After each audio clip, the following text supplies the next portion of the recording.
No matter the physique, added the swimmer based in the United States.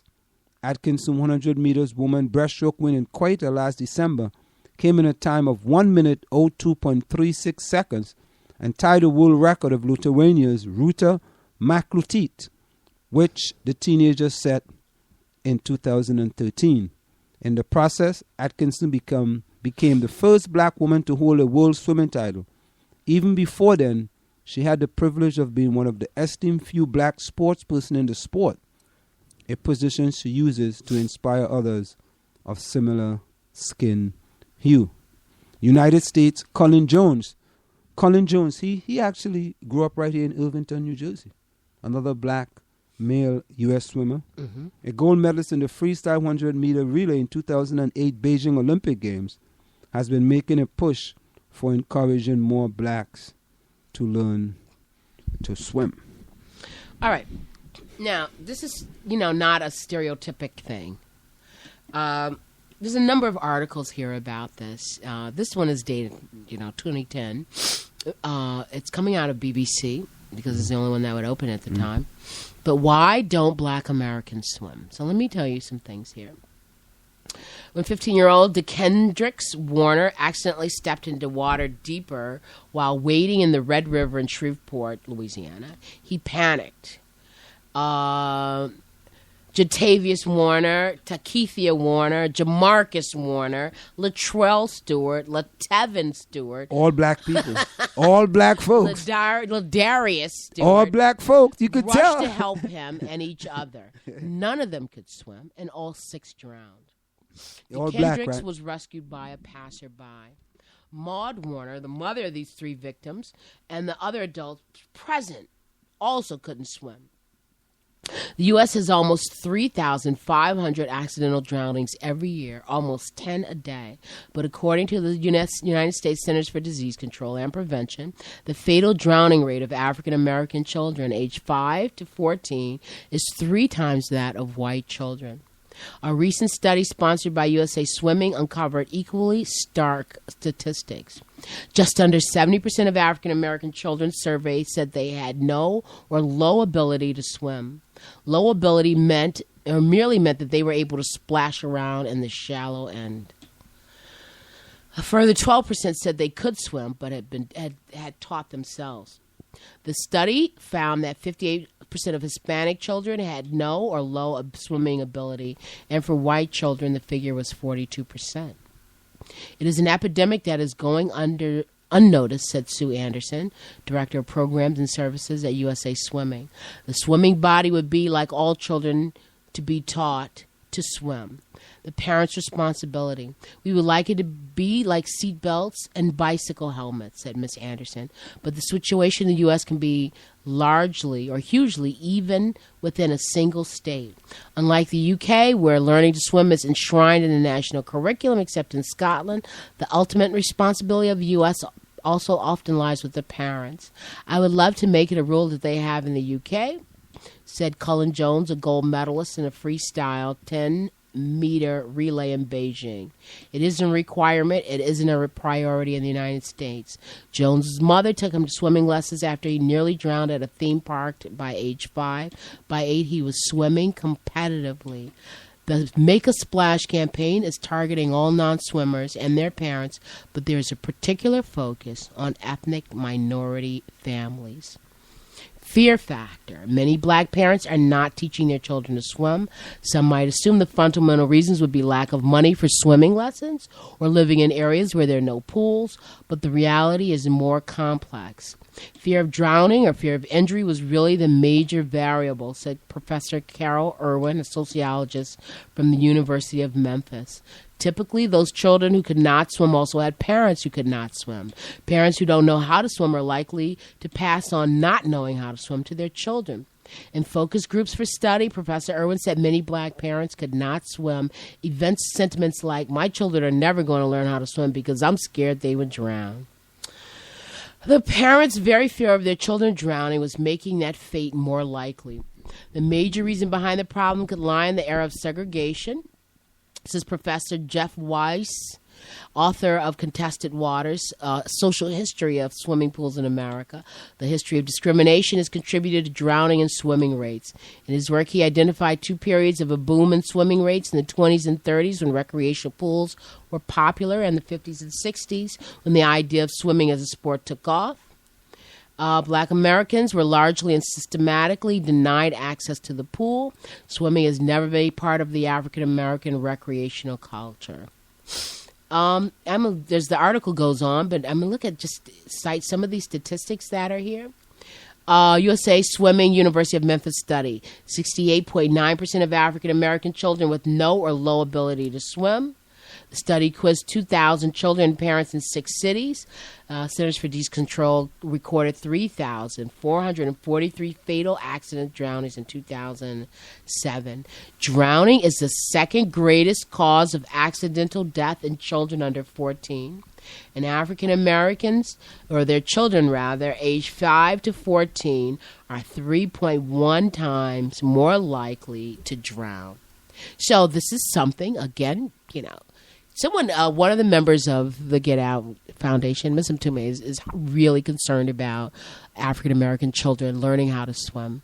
And if we could provide grants to get students somewhere, to go off into a lake or somewhere to learn how to swim.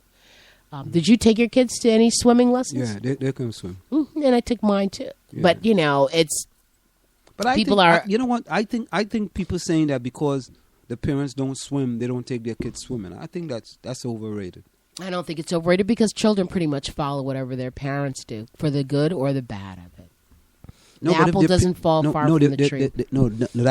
That's if the parents don't do what the parent didn't do. Well, okay, you're maybe an exception to that rule. Indeed. No, I think there's no, but my father took us to the pool, so I mean, and that's why I have no fear of that. This is what My mother didn't take me to no pool. Matter of fact, if I try to go to the pool, I actually try to learn to swim, and I got a cut skin. Oh, poo, poo, poo. Yep, for trying to swim, man. So I'm sure you've got cut skin running too, Anselm. Yeah. So listen, there's 2 other stories here. What's the other story? We got a Super Bowl story, a funny Super Bowl commercial with these guys and these names. Or we can go to this other story by this guy by the name of Josh Gordon, who has a drug problem, and he recently got busted again. And he sent an open letter to Charles Barkley and Company.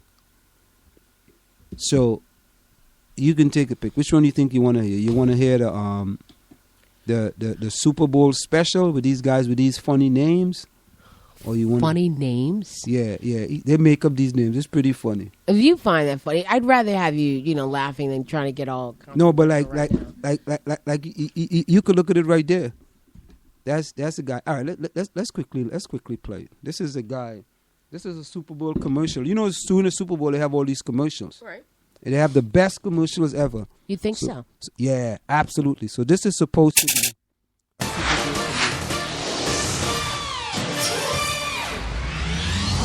Welcome to the 2015 East-West Bowl Pro Edition.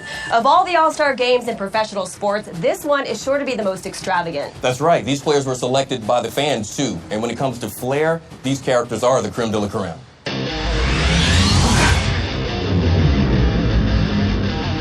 Creme de la creme. Vanderbilt University. Cosgrove Shumway. Clemson. Ha Clem Dix, University of Alabama. Doika Honahue, Marshall. Legoon Dupree. West Virginia University. Lijay Douzable, University of Central Florida. Quisperney Gudonzoy Sr., Central Connecticut State University. Grunky Peep, Georgia Southern University. The Berkenshaw Ferguson, University of Virginia. Strong Floggett, University of South Carolina. Stumptavian RoboClick, Grambling State. Cornelius Tank Carradine, Florida State University. Vagonius Thicketswade, Duke. Mamadou Shazbot, Tulane University. Swordless Town, Jacksonville State University. There is a lot of talent in this game, Eric. Let me tell you something. When you look at players like Marmaduke Shazbot, HaHa Clinton Dix, and Strunk Fluggett, you're looking at players who made an impact this year. I mean, is HaHa Clinton Dix even real? This guy was amazing. So solid all season long for the Green Bay Packers. And when you throw in guys like Lagoon Dupree, Swartless Mindtown, and DeBrickashaw Ferguson, this is surely going to be a squad for the ages. I agree. Now let's meet the players from the West.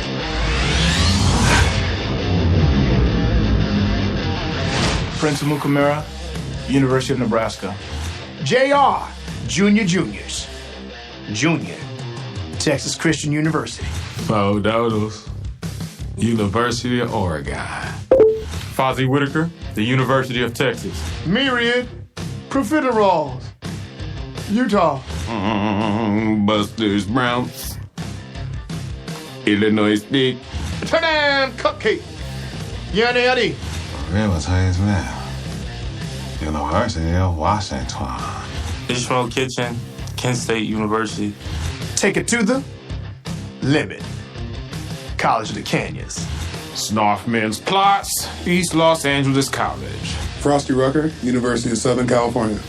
Splendiferous Finch, Northwestern University. Triple Parakeet Shoe, Ball State. Log Jammer the Baggage Clean, North Texas University. Aaron, Rodgers, Cal.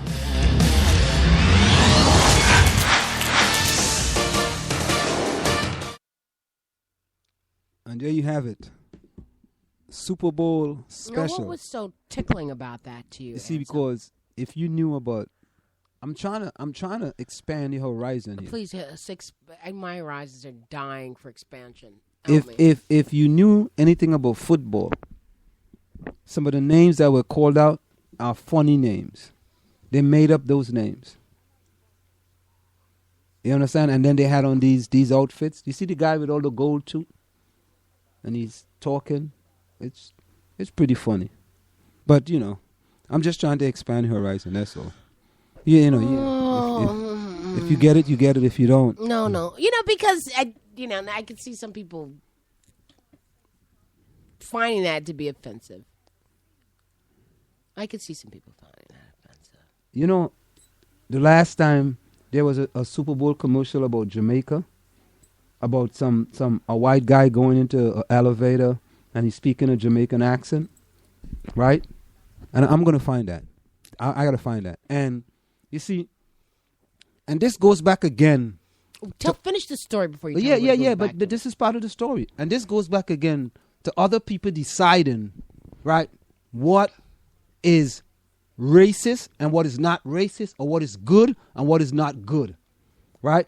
So this white guy in the elevator speaking like a Jamaican, I think it was for Volkswagen, and the media in the United States of America was in an uproar saying that, you can't have a white guy talking like a Jamaican, that's discrimination, and so on and so forth. So if it's a Jamaican accent, to me, you should go to the source and find out if they have a problem with the white guy with a Jamaican accent. Because they are white Jamaicans that have Jamaican accents. But that's, again, the media want to control the message and control the message it gives to their audience. So they went to Jamaica.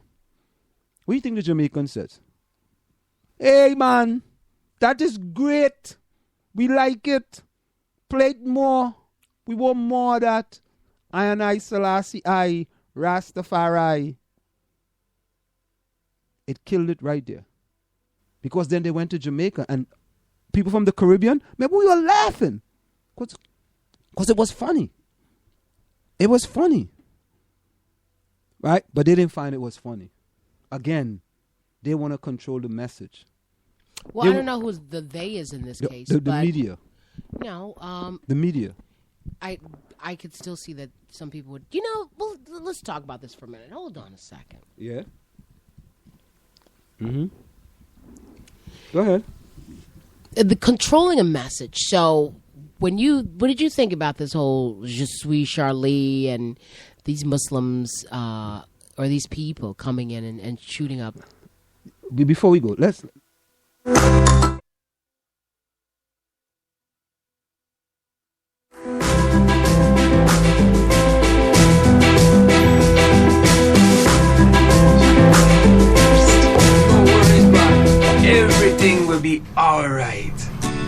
Yeah, man.